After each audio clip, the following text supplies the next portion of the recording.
Hey, everybody. Before we get into the episode, I just want to give a little note on the top. Half our cast was in the middle of a hailstorm during this episode. So we had power going out to half our cast, and we may do, but if you sense a little stiltedness in the podcast, that's more than likely the reason. But I think it was a decent episode overall, considering, and I hope you enjoy. All right, back to the show. Dalton's coming into. Oh, it's hailing. Here it goes. Is it? Oh, it is. Oh my God, these are big, dude. It's that time of year. Watch your windows. Scrumptious, nice. Oh God. Oh my God. One hit my God, I head see and that it. hurt. Why are you outside? I don't know. I wanted to see it. He has like the Bluetooth headset. Like, it just like snaps his headset in half. Dude, these are ping pong ball That shots. headset saved my life.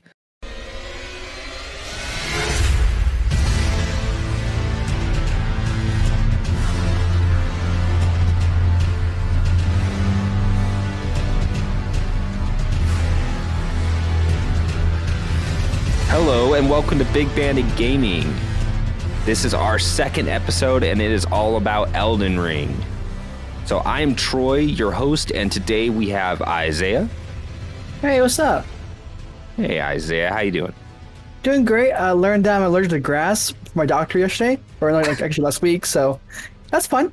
You're allergic to the earth. That's good. I'm allergic to the earth. That's good. Yeah. Yeah. All right, cool. And now we have Colton. Hello. Hey Colton, what's up?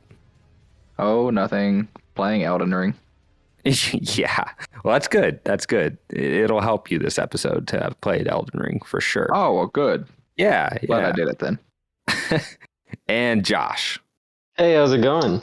I Hey, just Josh. watched Batman last night, and I can't stop thinking about it. I've been thinking about it this whole time, like getting ready to record. Oh my shoot. gosh, It's- so ready to talk about Batman. Can't wait for our Batman episode where we Is will that talk what about. we're doing today? We're talking about the Batman? NES Batman by Sunsoft. A Oh, whole sweet. hour and a half of that. Yeah, that's what you meant, right? Yeah. Yeah. Okay. Cool. Perfect. Everyone's on the right podcast today. And now we got Dalton. What's up, Dalton? Hello. Nothing much. My bones are hurting. That's usual. That's the usual. Okay. It's a good thing you don't have too many of those, right? Yeah. Yeah. All right. So Elden Ring. Today is March 14th, and Elden Ring has been out for what, a little over a week now? Week and a half, something like that? Yeah. It's weird because it felt like it came out yesterday, and at the same time, it feels like I've been playing it for like a month. So it makes sense. So the first thing I want to talk about is I want to know your guys' history with the Soul series, and why I want to know that because it kind of puts in context of kind of how you're viewing Elden Ring right now, whether you've played a ton of Souls games or have not. So, Josh, let's start with you. Oh boy. Yeah, I picked up Dark Souls back in probably 2012 after playing Skyrim for the first time. I really wanted another fantasy game. I went up to GameStop and they handed me Demon Souls and Dark Souls and like, you can pick one of these to play if you're into like Skyrim type stuff, which is totally like off. Not a good recommendation for someone who just played the Elder Scrolls. Like, here's Dark Souls. Like, no. But I chose Dark Souls because the guy was like, well, this one is the newer ones. And he's like, they don't really connect in any real way. And he's right, they don't. So I started with Dark Souls and I played it for probably, 20 minutes and quit for the next 6 months, didn't touch it. And then I finally got back around to it and really like it got its hooks into me. And I kind of dove in, into like Fextra Life and stuff like that online and all the wikis, trying to figure out what my build is and everything. I just went down that rabbit hole really far. And You went full Soul. Yeah. Once you start looking up builds, then you know exactly. You're in for it. Yeah.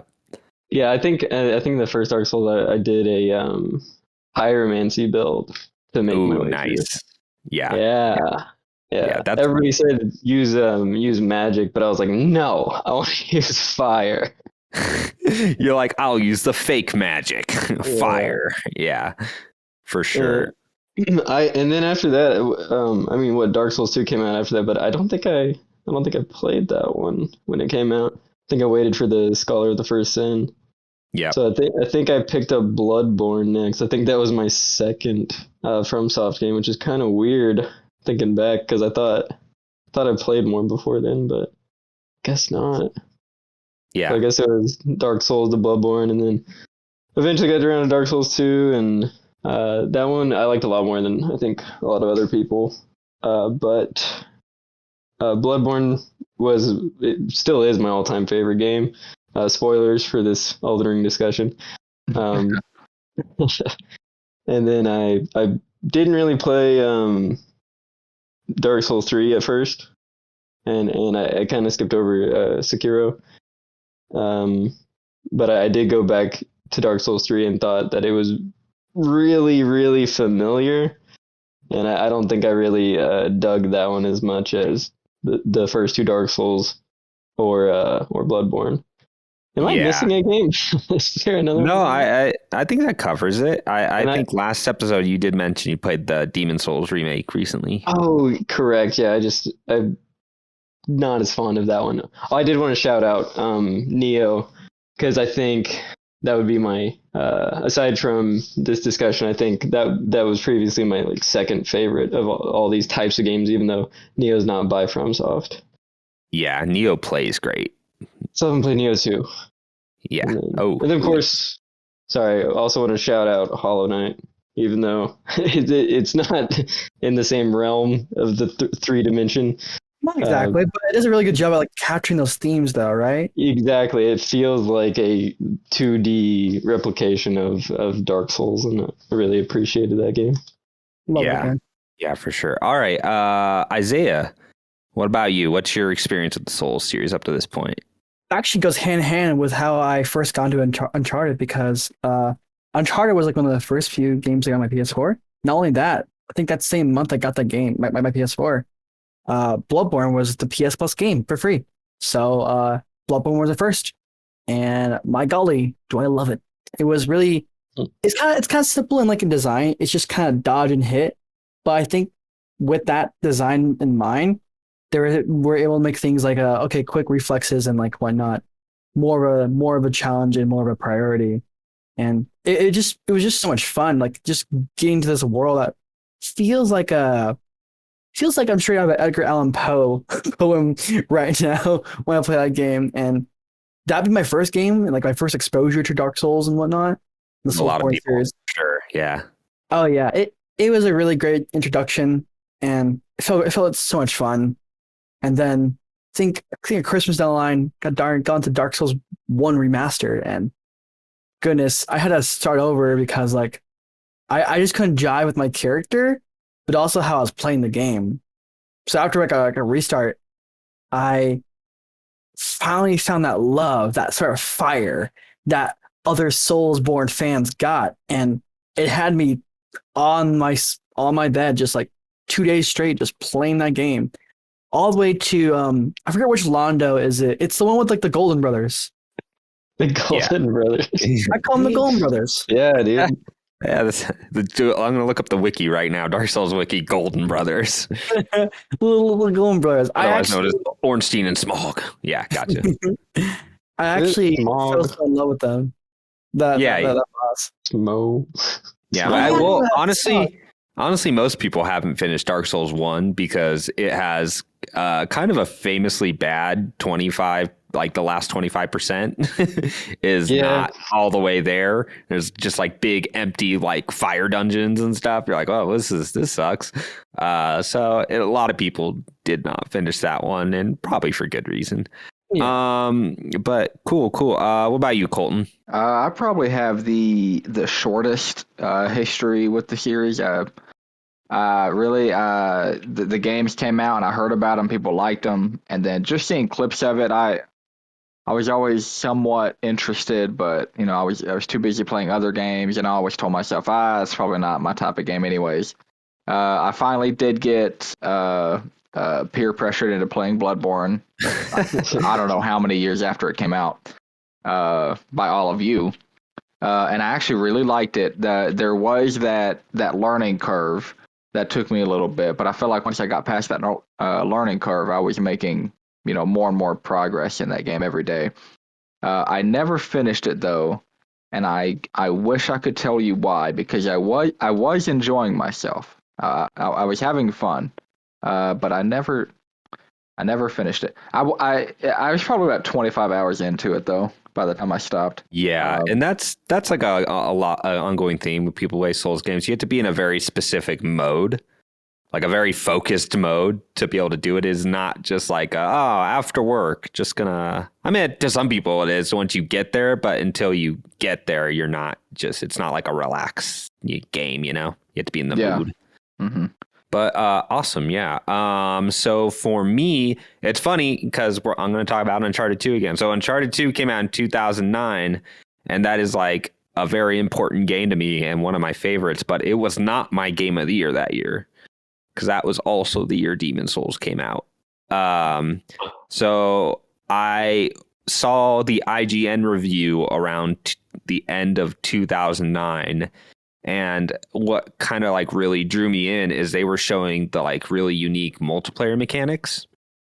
And, in 2009, they were showing like you can invade other people's games and you can see how they die by touching their bloodstains and leave notes. And, and pretty much all the talk about it being super difficult and crazy just like went all over my head. I was just like, oh, my God, I have to try this game. Like the idea of someone like invading me in my game, it just sounded, kind of crazy.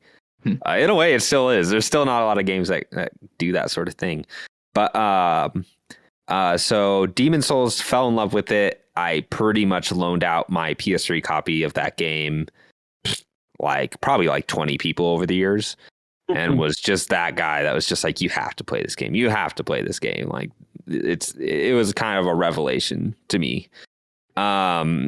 But I remember specifically going to like one of those like small game shops, and all three dudes, when I told them I wanted that used copy of Demon's Souls, all of them are just like, "That's a good game, bro."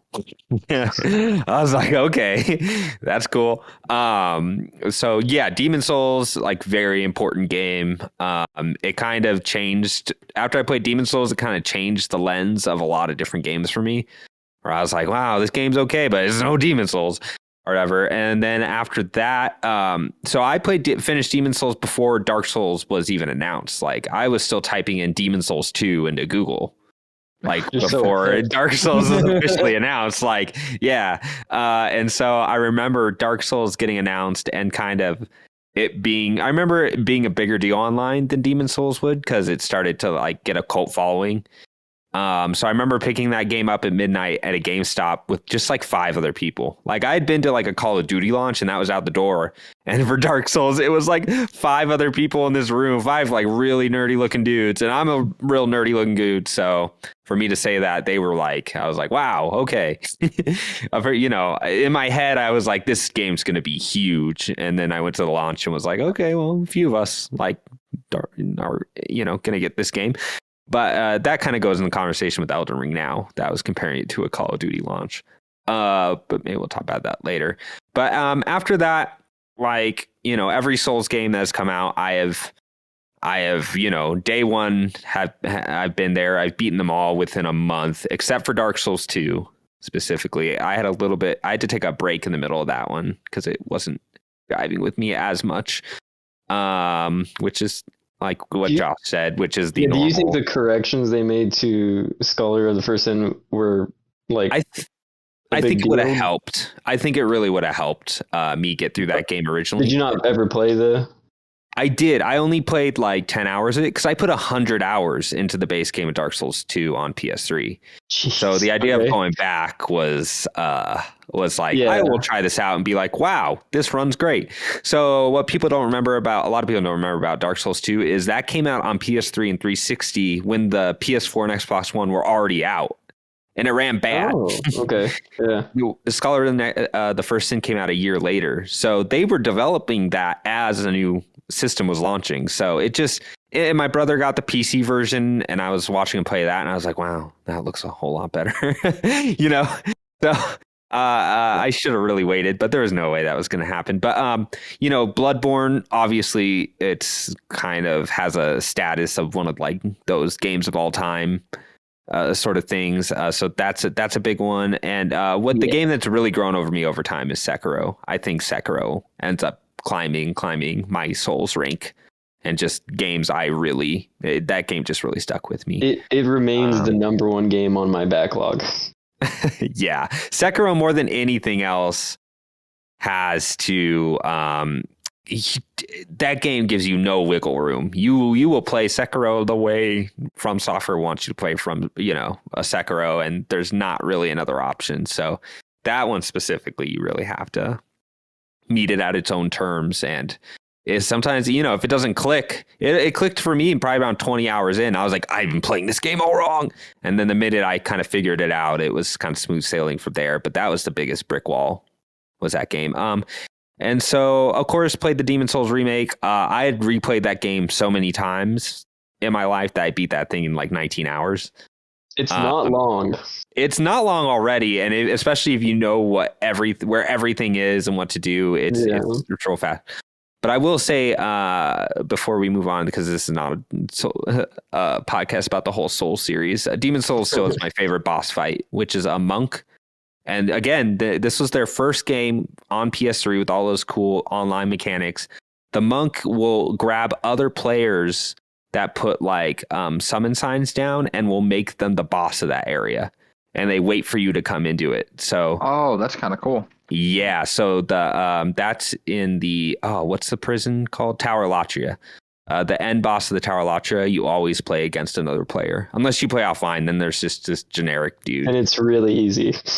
Yeah. It depends who you get. Like it does depend who you get, because sometimes you just get a guy in there that wrecks you, and you're like, wow, they gave him a big turban that like shoots things at me, and he's good. But so in the remake, I enjoyed just putting my soul sign down and being the boss for like 5 people. But yeah. So I adore this series. So I was very much looking forward to Elden Ring. So cool. So now that we kind of know each other's history with the series, did we skip Dalton? I don't remember. Jumping. Oh, sorry. I was just looking at the mute there. Dalton, you still there? Okay, you're there. Okay, sorry, I thought you were Dalton. I want to hear it. What's your history with the series? It's very limited. I've played half of Bloodborne. Love it. That's about it. Nice. That's honestly. I played some Hollow Knight, but you know what? Yeah. As far as being like getting as close as you can to the atmosphere of a Souls game, Hollow Knight is the closest, because Neo has the gameplay mechanics, but it does not have that like FromSoftware atmosphere. Hollow Knight does. Yeah. But yeah. I mean, that's a good example. It might get a little boring. They're just like, it's really good. Or they'll get really mechanically into it. They're like, well, I don't like what they did in this one, but But I'm curious to see what you guys say, because I think, honestly, I do think like playing up to like the Bloodstarved Beast in Bloodborne and people jumping into Elden Ring is like a common theme. We're like, well, I played a little bit of Bloodborne and now I'm jumping into Elden Ring. Let's go, I loved that flappy dog thing. Yeah, that like flappy meat monster. Alrighty. So let's just do a little checkup. So Elden Ring, what platform did you guys all get it on? I think everyone, or no, except Dalton. I got it on Xbox Series S. I think everyone here has it on PS5, or like at least a next gen system with the loading and stuff. That's been the biggest thing for me, is the loading time. So I still hate watching the loading bar. I don't know what it is about it. It bothers me so much. It goes like 1/4 and then jumps to like 3/4 complete. Yeah. But then it holds for a second. Like, just go already. Dude, imagine dying and waiting like 50 seconds, like in Dark Souls 2 on PS3. Dude, I remember playing Bloodborne, man. Those load times were terrible. Totally. Especially before they patched it. So that's been a big thing, is we're all playing on next gen systems with faster loading. So loading has not been an issue for like maybe the first time ever. Well, the Demon's Souls remake is faster, but you're also using the load screens more, I feel like, in this game because of all the fast travel. That's true. So that's what I'm saying. If you're playing on like Xbox One or like a base console, even the Xbox One X PS4 Pro, like quadruple to 5 times that loading screen every time you fast travel or load in. So it's I don't important think I'd have any complaints either way. I mean, most people won't, but if you went back now, you would probably be like, "Oh, yes, I noticed this." Especially if you're wrapping up stuff. But I also like Destiny. So good point. Oh god, I don't want to talk about the loading screen. But you get to watch your ship. It's fun. Dude, I can hear like the white noise like the ship screen makes in my head right now. Yeah. Cool. So what is all your guys' do you know how many hours all you guys have put in? I know I've put in about 60 hours so far and I'm level 118. Jesus. Dang. Well, I put in 50 and I'm 50. Yeah. I mean, so the menu in the game said I was like 52 hours in. Wow. But PlayStation on my, you look up the hours for all your games under your profile. Yeah. PlayStation said I'm 41 hours in. Oh, that's weird. Yeah, so I don't really know. I don't know if it's counting the time like on the main menu, I guess. Sometimes you have to leave it on the menu, The PlayStation side would definitely count your time in the menu, but like your in-game timer would probably be the more accurate one. Well, then why would the PlayStation one be shorter though? It is weird. I don't know. So I honestly can't tell you what my time is. Okay, that is a weird one. What about you, Josh? Oh yeah, I'm like 50 to 60 hours in. I think I'm level 69. Okay, cool. Nice. Oh, I did forget to say I'm level 55. I'm sorry. Continue. Oh, nice. For me, I am level 50 and 30 hours in the game. Like 31 hours. Cool. So we know who the tryhards are. Yeah. If you were actually good at the game, Dalton. You're Sorry, Dalton, what level were you? 50, and I'm 50 hours in. Okay. You guys are all kind of at the same point, pretty much. Yeah. Level wise, I would say I got to my level without grinding. Like I didn't use any of those. Like, hey, get like 4 million souls in 20 minutes. Oh yeah. I did get. I didn't get any souls in this game. I got runes. So I'm gonna call things bonfires and souls, and you guys are just gonna have to points of grace, grace points, and runes. I will try. Okay. You had to take like 12 years of calling these bonfires. Even in Bloodborne, I was like, yeah, just go to the bonfire. I never called it a lamp.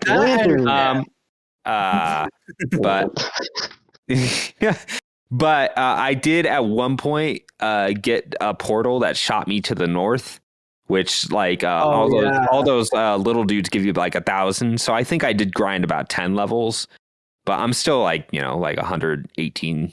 Whatever, so it wasn't too many levels I grinded. I have not grinded yet. Yeah, so it's cool. I think that's neat that most people are just like, yeah, I'm just playing. I figure why grind when you can just explore and get runes while exploring? Yep. Yeah, exactly. It's like, that's weird. Unless you're like at the last boss and you're just like, I'm so close. I maybe just need a little more defense. You might want to grind because you lose all your runes to fall damage. Yeah, that's yeah. Hey, fun fact, if you put down any of those colored stones you get, if it shatters, it means you'll die. If it lands and doesn't shatter, it means you can jump down. So if you want a good gauge. Yes, I've heard that, but I'm far too lazy to even do that. Yeah, I know. You have to put it in your inventory. I don't craft. Yeah. On the horse, you just jump and hope. Yeah. Jump and pray. Also, the double jump doesn't like negate any of that distance. Yeah, I learned the hard way. It's just like, oh, I'll jump down to the sand beach and just jump before, and it didn't matter. It's like, nah. All right, and does everybody let me know what your starter class and your current build is? If you don't remember the exact names, don't worry about it. You can just tell me your general build. Can I talk about the fact that I started the game over 5 times? I thought you might mention 5 times. Yeah, I probably put a good 30 hours in before this 60 or whatever I'm at now. Oh my gosh, really that much? Yeah. Did you know there was a way to respec about like I did that 30-hour mark? I did, but I mean that just depends on what direction you go, I guess. But I'm stubborn, and I wanted to like experience everything as like my chosen class, and I gotta admit, at the point that I'm at, I'm about to respec. Okay. I thought you were about to say restart again. I was I'm about to restart. Yeah. No. Again. Just start Sekiro, I guess. But yeah, crazy. No, sorry, but I started this current playthrough. I started as the bandit, and that was really tricky at first because all you have is a little dagger and that really, really, really bad shield, that really small like buckler. Yeah. Yeah, I mean, I tried to like sneak around and stuff, but I don't know. Maybe I'm missing something, but I don't think that works that well most of the time. You can maybe get a few enemies backstab, but then there's always a dude with a horn that calls his like 30 buddy is over. Yeah. You're like, well, either I run or I fight. Yeah. Cool. Yeah, I started with I started as a samurai, and I am pretty much currently still playing a samurai, so like a dex build. So right now I have like this curved there's that bottom portal that you get that big old curved sword. It's a boss that gives it to you. I'm still currently using it. Oh yeah, him.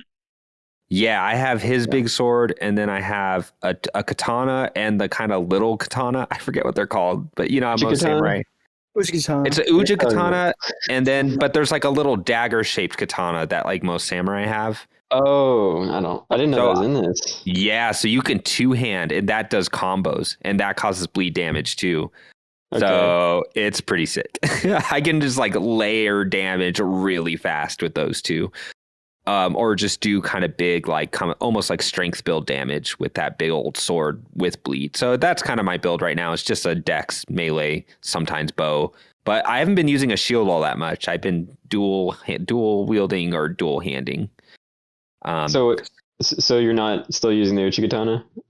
I am on my right hand, and then on my left I have like kind of like a smaller katana that combos with the. See, I did not start with the Uchikatana. Like I said, I was the bandit, but I found the Uchikatana and I used it for most of the playthrough. It's still really good. Yeah, it's pretty much the build I used in Dark Souls 3, which right now I really like it.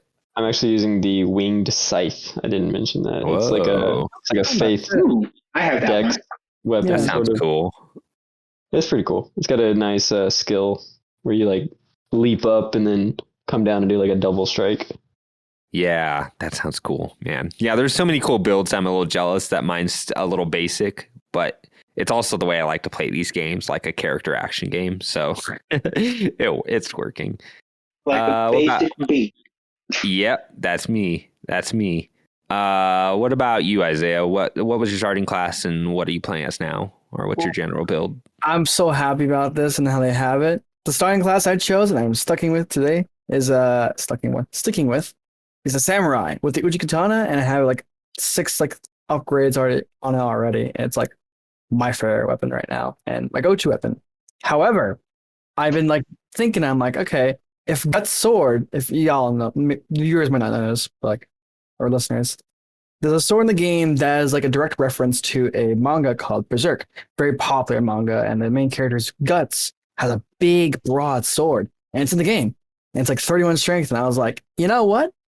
I might do a thing where I can just switch off my katana to a strength build, so doing both dex and strength in the future, but mainly dex right now. Yeah, nice. All right, and what about you, Colton? I started with a bandit, really heavy, decks and like like arcane and all that.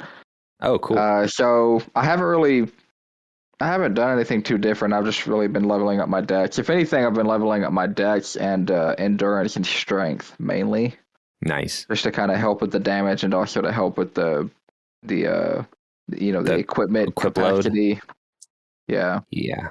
I don't know if you guys. I kept finding myself, I'm like, oh, cool, a piece of armor that has better stats, and then I put it on, and then all of a sudden I'm fat rolling. Place, so I'm like, God dang it, I'll switch back to my less power, my armor that doesn't do as good of a job.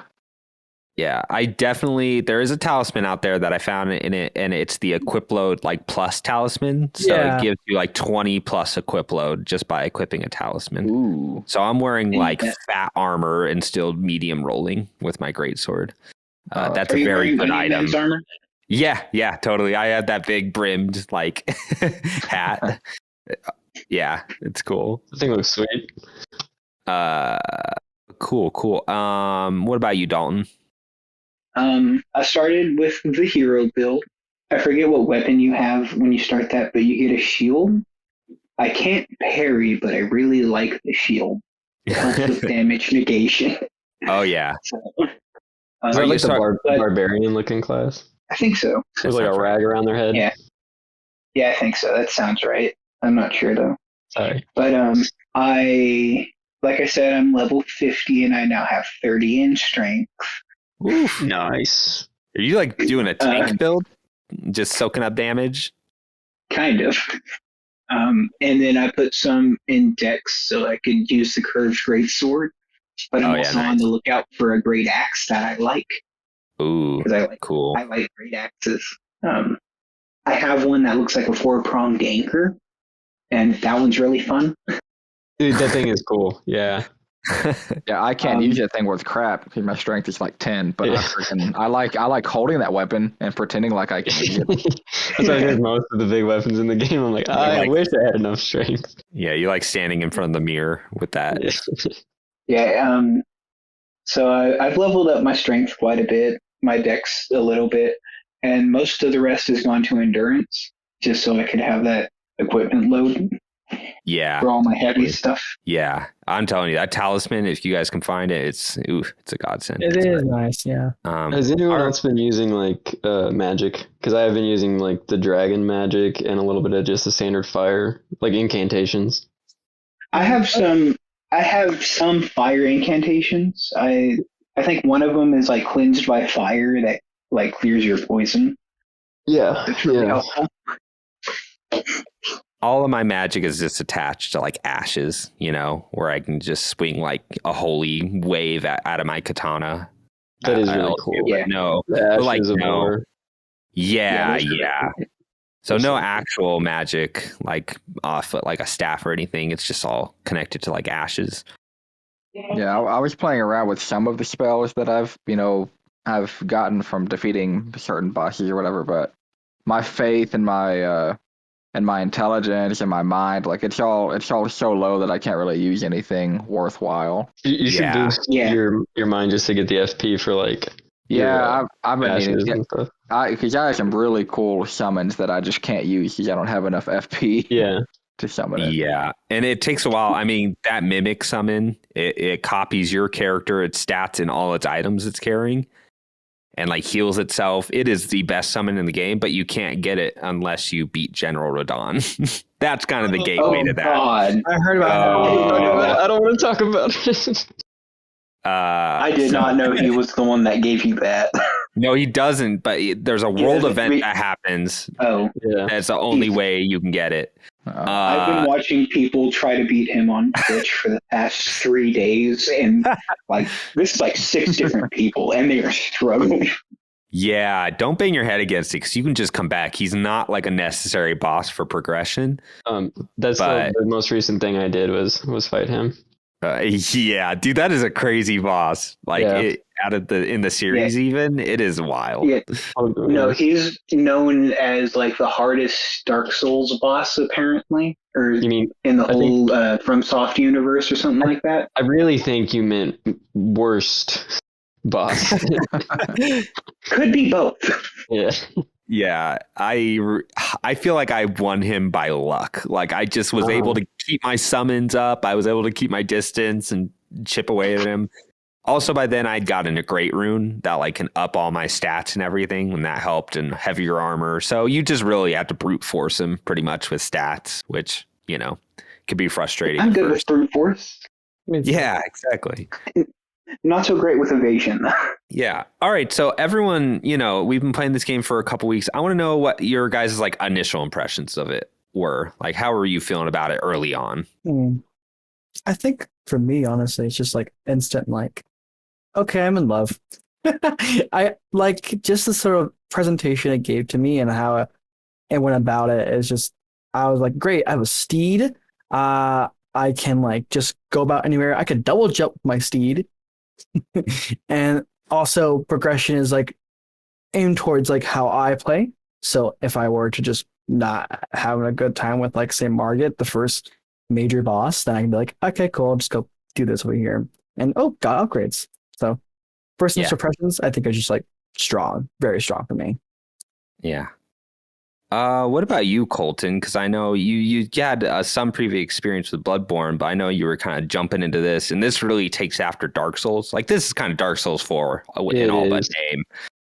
So I'm curious to hear like you and Dalton's impressions specifically. Well, I mean, I was not sure how I was going to like it, but I've never been on the ground floor of a FromSoftware game with everyone, so I figured it was worth trying and being part of the all the talk.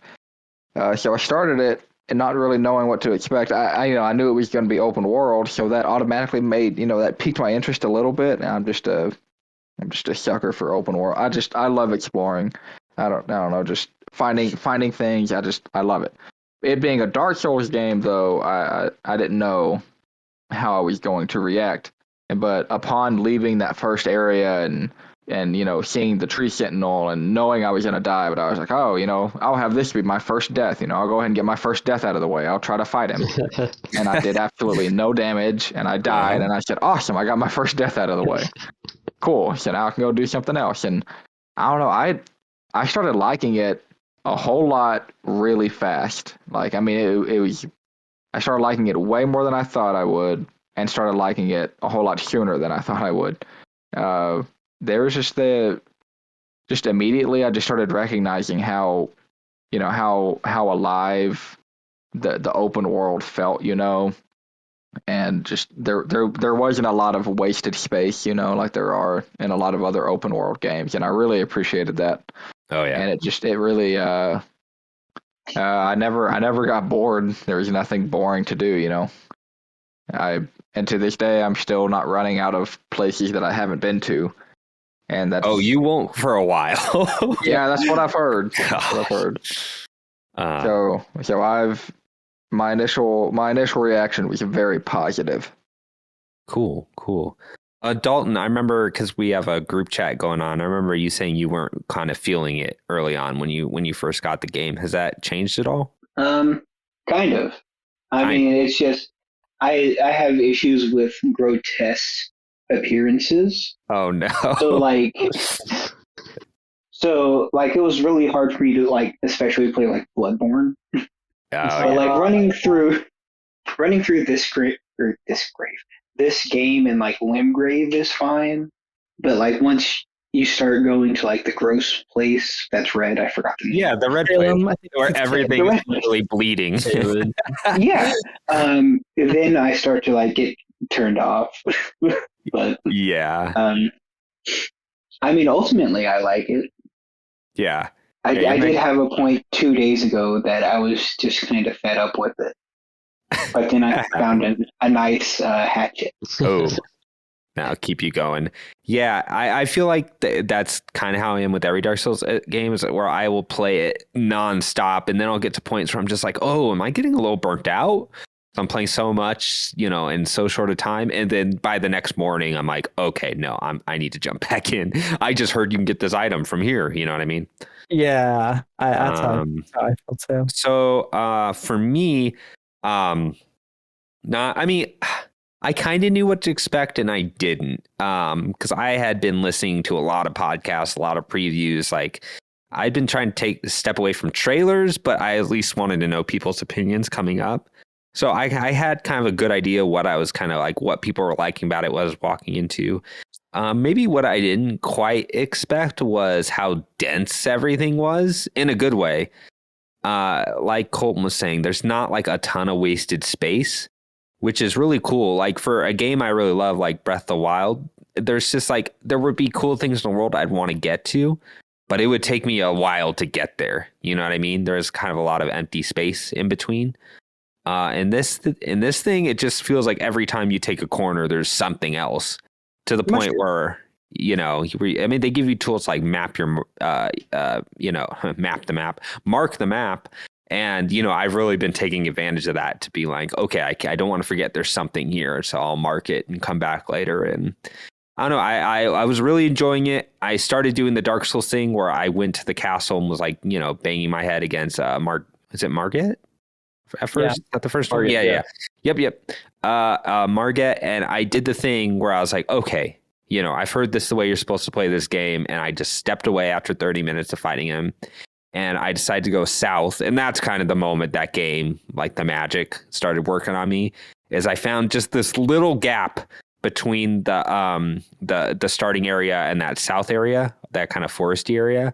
And I jumped and made it to the other side, and the map didn't even fill out or anything. I was just in like an empty void of the map. And I was like, oh my God. Yeah. And from there I found like seeds to like upgrade my flasks, and I found the bottle where you mix your potions, which gave me like upgrades and new spirits. And that thing's good, let me tell you. And just all this other stuff. And then by the time, I must have got lost like for probably 6 to 8 hours. And then after that, going back to Margit, it was like no problem. I beat him like 3 tries with like, with all my upgrade summons, upgrade my weapon a couple of times, leveled up a little. And I did it without the intention of doing it. And that's the cool thing, because it wasn't like, okay, I'm going to walk around and I'm going to grind. You know what I mean? That wasn't my thinking. I was just like, oh, I'm going to explore and just go through dungeons and do this. And by the time I was like, I'll give him another try. And sure enough. And that's when I was like, okay, this is kind of what makes this game special. It's a very low friction Souls game. Whereas, that's what Sekiro was. It was just bashing your head into something till you brute force learned patterns and how you're going to defeat enemies, because you couldn't out level and stuff. And I think that in a way, that does speak to into the action game lover in me. But at the same time, I think Elden Ring really takes it really takes its RPG mechanics into account in a way the other games couldn't, with finding items and just leveling up as you play instead of grinding on purpose. It was really, I was pretty high on it from the beginning, and I haven't had much of a low point since. Points I've been frustrated for sure, but I would just wake up the next morning and be like, okay, I'm ready. What about you, Josh? Yeah, I'm still waiting for that point of refresh where I can just wake up in the morning and be like, I'm ready to take this on again, because right now I'm pretty low on it. I think I started off really, really excited, and I remember talking to Colton about the Limgrave. We were both very early on and finding the first caves and everything, and it was very exciting. And I think at this point I see the patterns forming, the kind of open world, copy paste a little here and there. Not much. I'll give them credit. There's not a ton of copy and paste, but when it happens, I still feel a little disappointed. And I think out of all of the FromSoft's games, this is the most predictably paced. I feel like I'm being surprised the least, because it is an open world design. They still do in some way follow that structure that's been set by other companies, whereas their other games are very much their own, and how the level design is, and how they structure the open world that existed in Dark Souls 1 through 3 and Bloodborne. How those are structured, it's very purposeful, and not to say that obviously I really like this game. If that wasn't obvious, well, I do really like this game. I do think they're missing a little bit of the magic they had for me, compared to the other games in the series. I think it's just impossible to capture that same sort of magic in the scale of everything. With the wide open world, I feel like you're just going to have those moments of, okay, I'm just in a field and these are the same mob that I've seen a dozen times. I keep running into these bat creatures and I'm like, oh, I don't want to do this again. And I feel like their placement is just random, as opposed to in a normal Dark Souls dungeon. Their placement is intentional, and if they want you to backstep something, it's going to be facing away. Like they try to like lure you in specific ways, so everything feels a lot more thoughtful. And in this, it just sometimes I felt like, well, because I can approach it from any angle, it doesn't feel like that the same, care was put into those little details. I see what you mean in that sense, but the further you get in the game, you realize there's the open world and there's the caves and everything, but then there's the legacy dungeons where you do get a lot of that. And the more you go through, you realize how much of that how many legacy dungeons there are. And you're like, oh, this is just an entire Dark Souls like 4 with an open world kind of in between it. You know what I mean? Agreed. And I could see how that could be a negative rather than a positive. Yeah, just to land my thoughts, I just think I'm not an open world person. As like Colton said, he loves open worlds. Like that's what got him into this one. I've never been drawn to a game because it's an open world. The world itself has to be the thing to draw me in, and I don't know if this one did it for me. So I think I'm pretty down on it overall. Okay. Well, it does do something in some sense that even like the older Souls games didn't do. And it's wildly different. Like everyone here is going to play this game completely differently. Like you could have gone in different directions. Like I went to the red land as my third continent. I didn't even go over there till I explored the entire south. But I could see like someone going straight from Lingrave to that red area and being like, this is bad. I need to get out of here. God help them. Yeah, that was my fourth. Yeah, I waited a while. Exactly. Yeah. So, but I'll also, because of the open world and because of its looser structure, you find these portals in the open world. Every time I step through one of those portals, I'm just like blown away at where it takes me. Like I went to this portal and it took me to like the last area of the game. And I'm trying to keep spoilers a little away, but this last area of the day. Okay, so I figured everyone's been underground by now, or figured out there. Yeah, underground. That was such a cool moment. That was. Yeah, there's a third moment like that, by the way. Oh, I think I know what you're talking about. And I don't want to spoil it, but it was just through one of those portals, and it pretty much shot me to the end of the game. Okay, so there's I hated that. I found that yesterday. You're just like, what? So there's that. Actually, Mario Odyssey did that at one point. There's like a little painting you could jump to, and you saw like the Super Mario 64 castle in the distance, and you're like, what? I remember that, man. It's a lot like that. So I think there are cool little tricks they have put in with the open world where you find something and it like, something teleports you somewhere and you're just like, what? Where did it take me? What is going on? I think, and like finding the first underground. And you're like, there's a second map. You know what I mean? That kind of crazy. Joystick, right? And I don't know how far everyone's gotten, but like I thought my big moment was when I went past the first castle and found that entire continent up above, and me thinking like, wow, this game is ridiculously big. Because I had already been to the bottom and other half continent. Well, that didn't even scratch the surface. I had 2 other moments in my hours since then where I'm just like, what? So I don't know. Maybe the more you play, Josh, the more, I don't know. I think can it still see has your a complaints. chance to grab me, but it's just definitely been like, I think Caelid as a whole just really put a damper on my experience. I was like, this is awful. I don't want to be. Well, you're supposed to have a bad time there. Yeah, that's a bad time. I went to Caelid recently, and that was after I went to the capital. Like what most people are thinking is like near the end of the game. Spoilers, it's really not. Call that capital with the big tree. We'll call that the halfway point. How about that? Yeah. It's so big, dude. And there's a lot of surprises. And I think we're just getting into it now, but I think one of the things that has really surprised me, which I think is a good change from Bloodborne. So in Bloodborne and Dark Souls, there would be missions you could pick up from NPCs, but the missions were like really easily missable.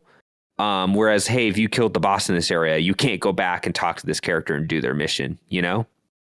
Yeah. in Elden Ring, it seems to be a lot looser to where you could be like all the way near the end of the game and still come back and talk to this character and do their storyline. And doing those storylines have led me to like new areas, like really crazy bosses, and that stuff has all been awesome. So I think that has been a really fun thing for me. And to be honest, I haven't just been like falling into those. Sometimes I'll be like, oh, I want to know more about this mission. I don't want to just like guess where everything is. So I'll look up, just say, hey, what's the next step in this? And I think using a wiki and a guide in this game is actually a good thing. I would say that it definitely has helped me enjoy it more. I've been trying not to look anything up. I think I just recently started really diving into looking stuff up because I'm like, should I respec? What's my new build gonna be? Blah blah blah. Yeah, so I'm getting kind of carried away now. Yeah. But I mean, there's just so many early, especially I think it does make a really strong first impression, because in that first area, everywhere you go, like there's a dragon attacking you. There's like a weird character in a castle.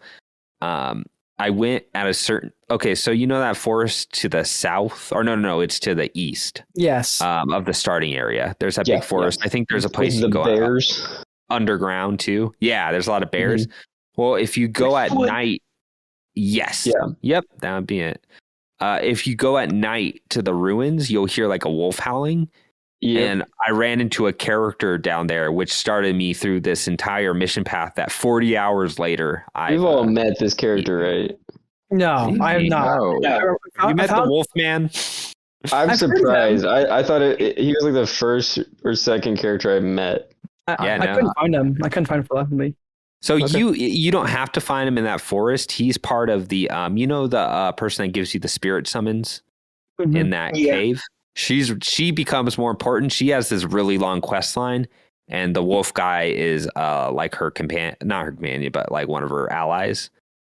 And so just stuff like that, where I was just like, wow, how deep did this game go? And every time I ask that question, I just find out something more. Have you guys been to Volcano Manor yet? That's where I'm headed. I have not. Okay. I haven't even heard of it. Oh, okay.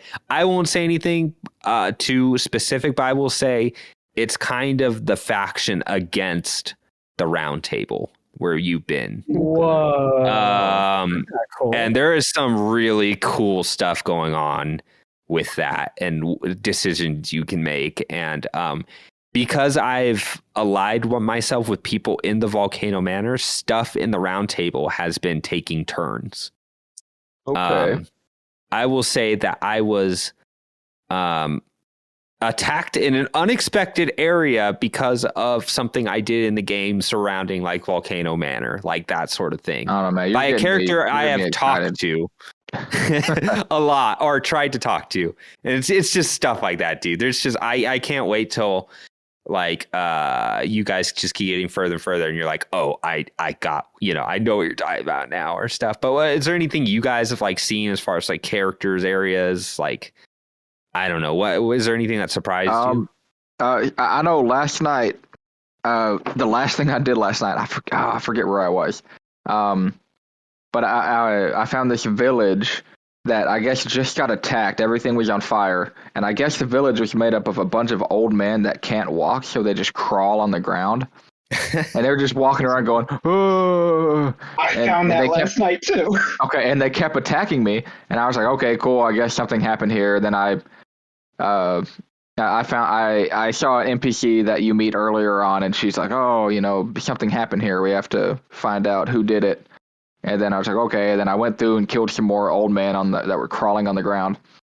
And then I walked over to one of the corners of the village because it was right next to a cliff. And I was just looking, and there were like, there was some clutter over here, and there was like a big jar. And I just had, that impulse that I want to roll through everything and break it.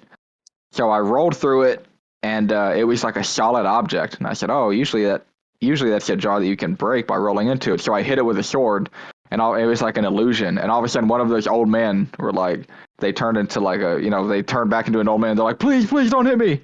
And he talked to me. He like kind of told me what happened, and then he gave me I mean, I won't spoil it, but he gave me a pretty important item, and I was like, oh my god, he was just a freaking pot, like way outside this village that I just randomly decided to hit with a sword. Yeah.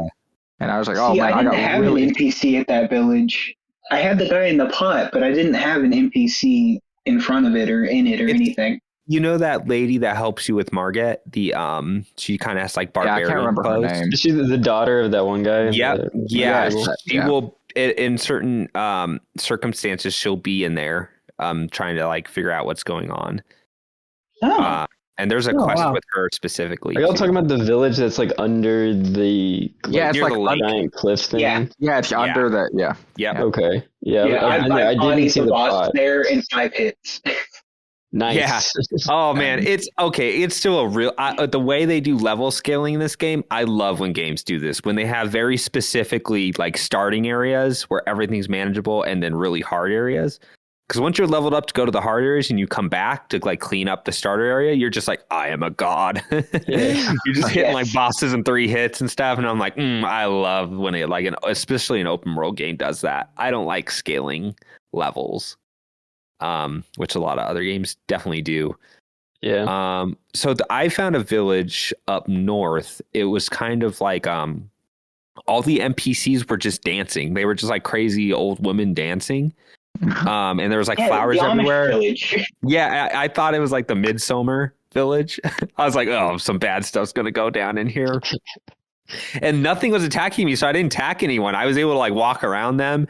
And then at a certain point, like the more like this is a pretty big like area. And the more and more I went into this like little spiraling village thing, all of a sudden like all of their eyes started to turn red. And I was like, oh no, this is not good. And the more I went, and then they started all like mobbing me and stuff. And then I went and found like this boss that was controlling the village into like worshiping him or whatever, and killed him. And yeah, it's like just little areas like that all over the place that are just like really neat to stumble into. Oh, okay. One more thing. I found like an Eye of Sauron on a tower that makes you frenzy. It's like a status buildup that'll kill you, but it like makes you crazy. And I had is it to the do madness one? Yeah. Yep. Yeah. How do you do that? So you have to pretty much like you do it like a stealth game where he will look, and you have like maybe some time to run and hide behind a rock. And what you have to do is you just have to get up on a ladder and clear. There's like people summoning him. You have to clear them out a little by little till they all die, and then he goes away. And there's like a cool item up there. But he's like a little Eye of Sauron up there. You know, it's stuff like that. It's really neat. He kept killing me, so it was just one of those moments I was like, I'll come back to it. Totally, yeah. If you have more health, he doesn't kill you in like one madness hit, so that helps. But yeah, I mean, anyone else have anything specifically? The first time I saw those like giant statue head like archery things, what they like shoot fire. Those little guys are. Oh, I hate those guys. Oh yeah. I was like, in the distance, I was like, what is that? And then it starts like rolling at me and shooting fire. I was like, the enemy design in this game sometimes is wild. Or like spinning in a circle. Yeah. Yeah. First time I found those guys was through one of those summoning portals that put me right in the middle of that castle tower in the middle of the lake. I think it's like that scholar. I'm so bad with the academy property. Yes, the academy. Yeah. It was like at the beginning of that gate, and I passed everyone, but I looked behind me and see one of those. I was like, oh, no. Those look like bad news. But I mean, so there's some really cool stuff underground. So what's cool is underground, it's not just all one area. There are like multiple ways to go underground. There's also a lot of ways to get stuck.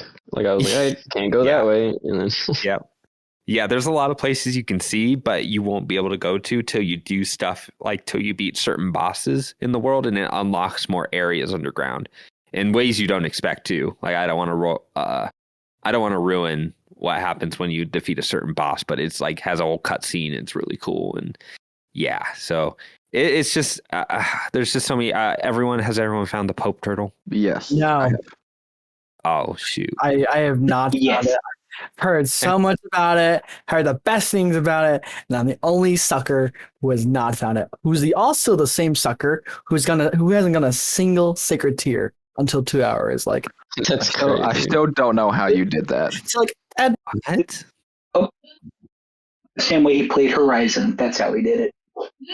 Don't you find those in like every church you see? Pretty much every church. Yeah.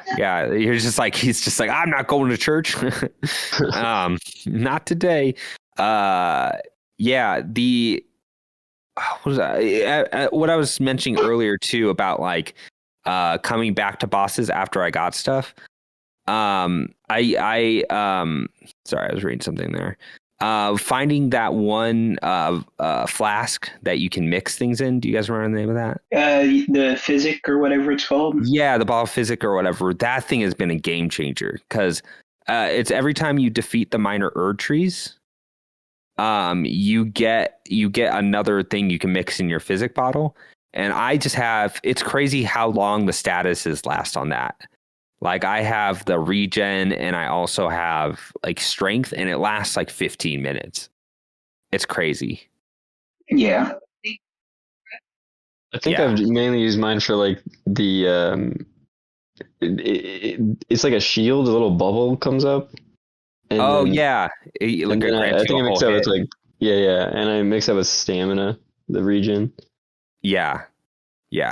But I mean, I also love in this game, this is another thing I like in most games, it's when you feel like you can just jankily get up. I don't know if that's a word, but it's just you can get up somewhere you're not supposed to by like just breaking the like environments. And you can do a lot of that with your horse. Like you can just jump on, and that's what I feel like where where you can write messages in other games. I largely ignored a lot of that. Like they weren't like super pertinent. I would if I saw a lot of blood stains, so I could see, oh, okay, this is probably a trap, right? What really has made the difference here is in the open world. Like the open world is so big that I'm not peeking around every corner, but anytime I see a message, I'll read it in the open world, and sometimes I'll be like, there's actually an invisible wall, or if I don't know where to jump up a cliff, they put messages on certain parts of the cliff you can jump up to. And that's been like a really cool mechanic, like community mechanic in the open world. Yeah. That you wouldn't get in other Souls games. I'm playing offline, so I don't get to experience any of that. Oh, see that the message system is so much. It's so much more important than it was in the other Dark Souls games. Especially for there's like really difficult platforming sections. And like I would have died a lot more if I had little like markers on where I could jump and where I couldn't on my horse. So that's been like a really big game changer for me, is all the community stuff in this game, especially in the open world, because there's a lot of like Zelda-like puzzles. Imagine playing like Breath of the Wild, but you have like little messages giving you hints on like certain puzzles. Like, hey, there's a Korok over here. Yeah, exactly. They're like, look up. Or even in dungeons where it's like, hey, Grace ahead, but left. I'm like, oh, thank you. I would have done that like split path wrong and not gotten my checkpoint. But especially in the open world, they're just like, hey.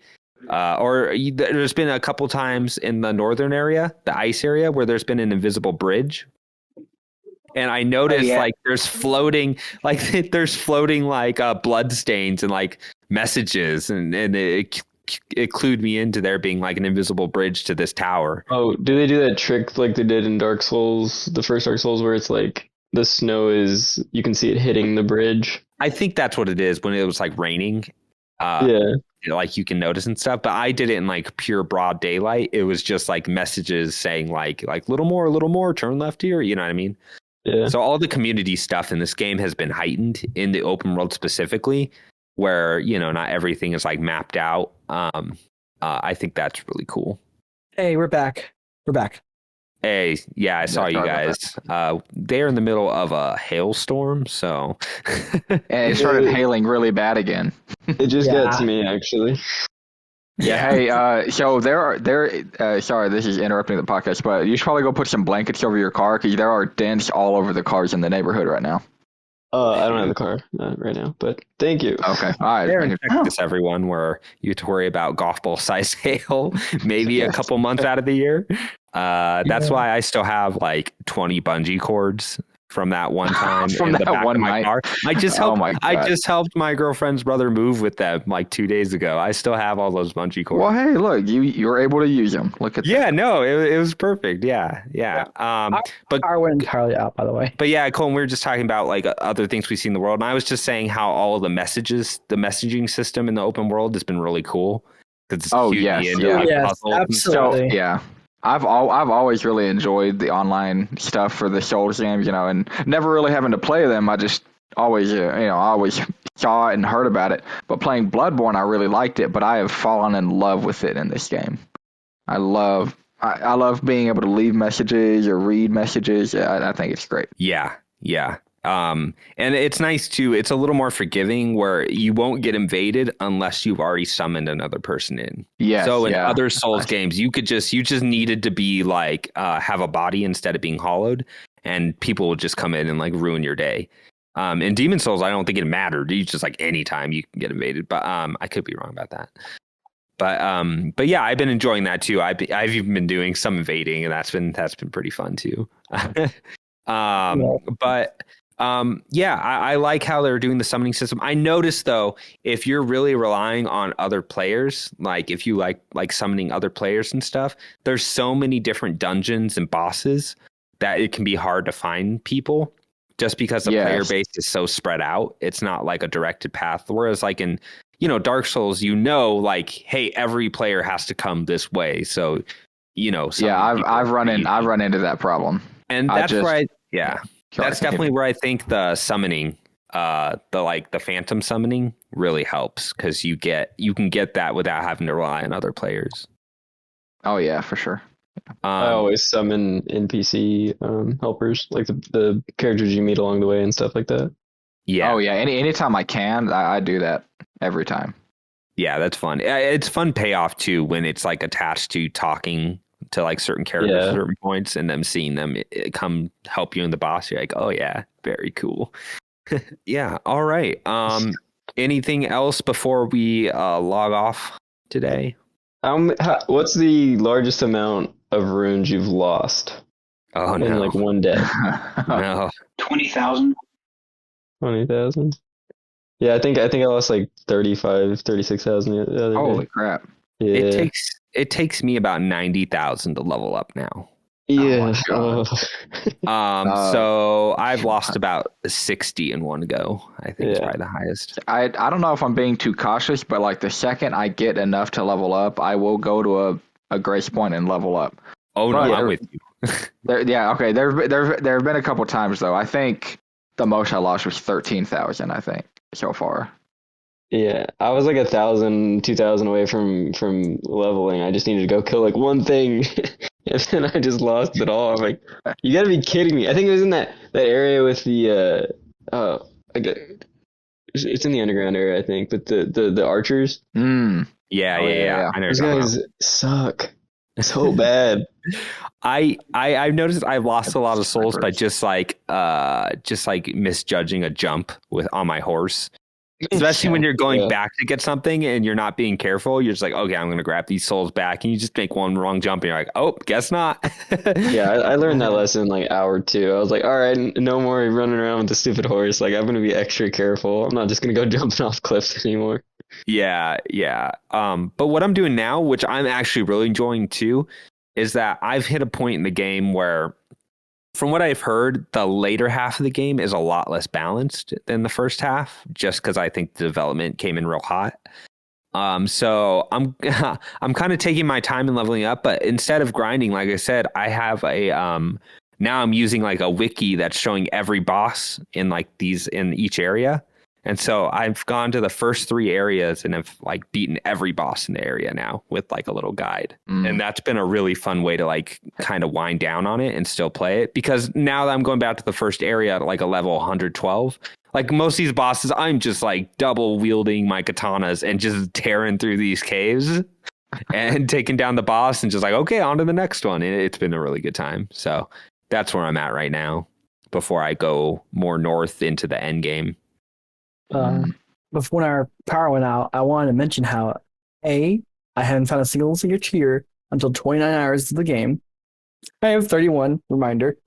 B, the physic I also didn't find until 28 hours. I just didn't go on the path like where like the map shows you. So I was just like chilling, vibing. The only way I had my health be recovered so much was because I found a talisman that gives you boosted FP and health when you drink a flask. So that's how I've been trucking, but it's been good. I've been doing good. Yeah, I love the amount of tools they give you in this game with all the talismans, with the physic bottle, with how many like flasks you can hold. Like I'm already have like 12 flasks. Yeah. Which is a lot. Like a lot of times when I'm dying to a boss, it's not because I ran out of flasks, it's because, you know, I just got like a bad string. I jumped into a combo too soon, you know. So I love all the tools they give you, and also like summoning. I got that mimic, and it just throws in a second one of me, which is really cool. And when I say it gives you all your stats, it means I can just equip my double katanas, and it gives him katanas, and we're just stacking bleed on a boss pretty much. And it's fun. It's like having a player 2 with you that you can just summon in harder parts where they let you summon. And that's been a lot of fun. I'm a sucker for any game like Ratchet and Clank does this. That gives you like a turret or like a little buddy or something like that. Yeah. Or like just a fun NPC that's kind of Mr. dumb, fights beside you. Yeah, exactly. But it's just like a copy of your own build. It's so ridiculous. You just see your dude wailing on a dragon as you're coming in on your horse, and it's been so much fun. So, you know, once you can beat Radon and you're out smashing your head about it, I'd go straight for that mimic summon, because that has been a lot of fun. Oh, by the way, he doesn't take FP. He just takes half of your health bar away. That summon. Oh, okay. Which is nothing. You just drink one of your flasks and you're good. Does that change at all if you upgrade it? Like, nope. I have him maxed up to 10. He still just takes a certain amount of health away that you just drink a potion after summoning him, and you're good to go. So you can do it at any level.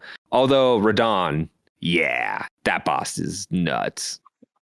I beat him, but it was not fun. Yeah, it's been fun watching the supercuts of the meteor, of his meteor form coming in.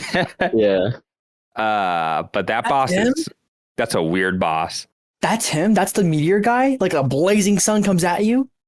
Yep, that's Radon. That's awesome. That is amazing. There are cool parts in that boss. So when you come in, you're summoned into this arena. You'll talk to different characters. Who's met the Jar? Have you guys met the polite Jar? Yeah, yes. I haven't met him. I haven't gone to where he says he's going to. Like, okay, so says he's like, hello, chap. You know, I'm going to the tournament. You know what I mean?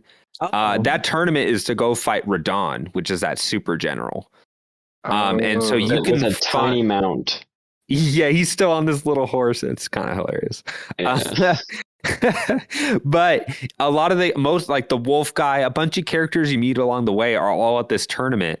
And you guys, it's not a tournament against each other. It's a tournament to fight one. And so when you summon into this arena, you can summon it's like probably around like 10 NPCs all at once. Whoa! Like 10 of those helper NPCs, and you have to like charge him.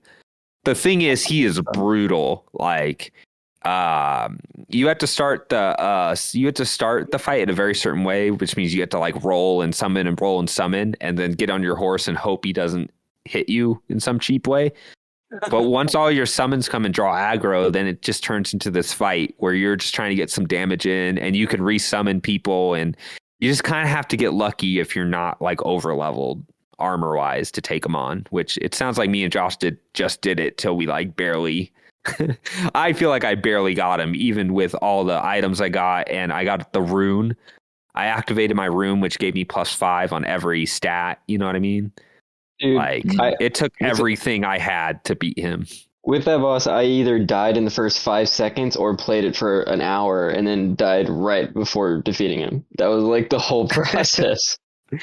Yeah, he is definitely a boss that it's gonna give you problems, but he's definitely a boss you can out level at a certain point and make it a lot more manageable. Like if I fought him now, it would be a lot easier. But he's also hiding one of the best items in the entire game, which is that mimic summon. So it makes you want to try and get him sooner. You know, Frustrating. I do have one more thing to say. Is that I found a boss. So in this catacomb, you go down, and for the longest time in the game, you're kind of been teased at by the community saying, "Hit a wall ahead." You hit it, and it's like nothing. Oh man, at least I tried. Another one. Oh, nothing. But then randomly, I go into this catacomb, and it says, "Hit the wall. Trust me." And I'm like, all right. And I do it. And it actually was a mimic roll. And I was like, oh my God. So I keep going down this hallway where I keep hitting the wall. And then all of a sudden I find this lever, pull it, and it takes me to the boss room. And the boss room is the funniest boss I've ever fought in the game, or any Souls board game. It's a little snail who just enchants a summon. Oh yeah, I did that. I actually did that last night. Oh, that boss is really good. That boss is so good. He's just like there in the corner on the right. He's just like, just a little hello. summoning snail. Well, I didn't even notice the snail. I was just fighting this dude and I beat him, and then he got resummoned, and I was like, what the heck? And then I look in the corner and there's a snail there. I was like, oh. Dude, that's the thing about this game. Half the time I find it super funny when I die. Yeah. Like when all of a sudden like a sentient like marble kills me. I'm just like, what was that? Heard about that. Oh yeah. A sentient marble. Yeah, dude, there's just like there's frustrating deaths where you just keep like dying on these like this one enemy, but then there's just the deaths where you're just like, okay, game, that's fine. Okay, Elden Ring. That was funny. Wilfredo watched me. You know those guys in the academy that like shoot a bunch of like magic at you? They have the mask. Yes. Yeah. The old man mask. Well, one of them, I was just about to kill like the two guarding the gate when I first got to them, and one of them decides to swing their book at me, and I had just enough health left to where the book killed me. Like I did this whole dodging thing, got enough, was charging up an attack, and he just like swung a book, and I died. And I was like, oh, cool, yeah. Perfect. So there's just a lot of dumb ways you can die and cool ways, and like I said, you guys, the more you go, the more you're gonna find. Like, I can't wait till you guys get to Volcano Manor, because it's just a whole nother like round table where a bunch of NPCs and new missions and just crazy stuff goes down. It seems like every day I just learn about like another 50% of the game. It's like, oh, the game's actually 50% larger, and then next time, like, actually, you only discovered 50% of the game again. Knowing where you guys at, like, I would say you guys are at maybe the 30% mark.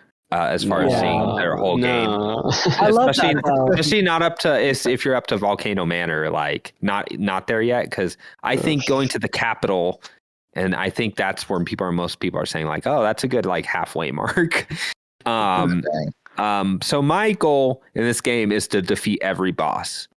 And I probably could be going through the game a little faster if I was just mainlining it, but I'm really enjoying just being like really thorough and going back to areas when I'm overpowered.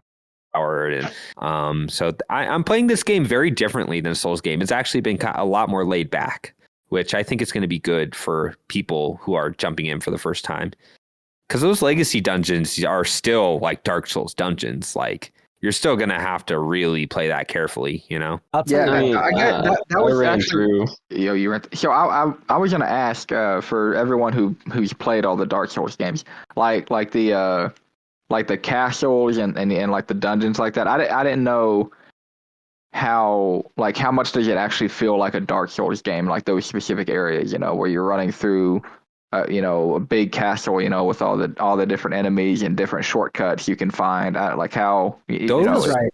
It feels right. It feels like the same amount. Yeah, for sure.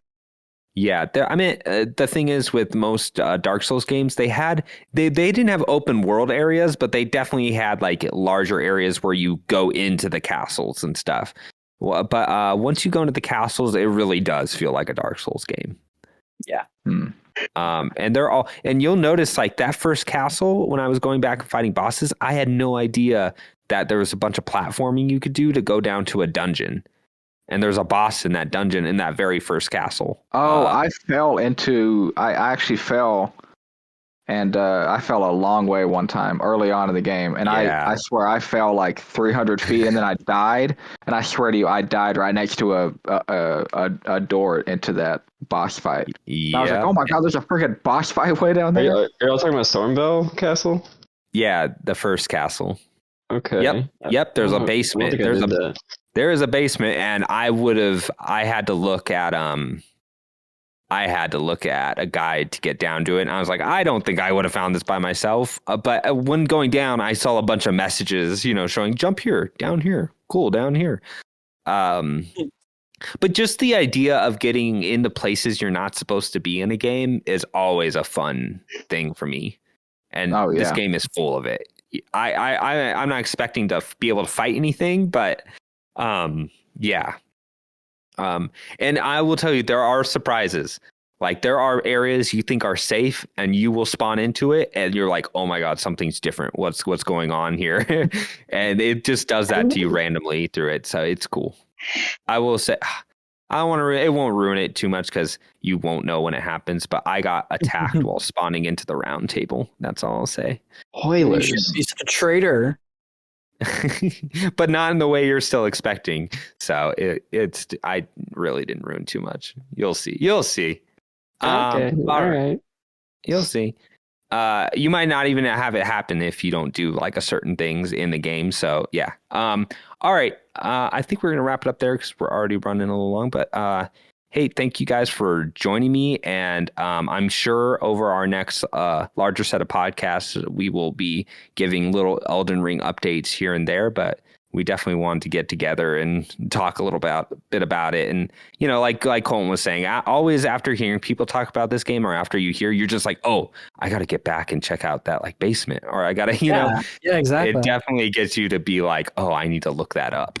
That's been my experience. So I enjoy just, talking about what people have seen and how they're going about things. So we are going to call that a podcast. And everyone out there, have a safe day. And I hope you'll return with us to episode 2. Bye. Bye. Bye-bye. Bye-bye. Gang, gang.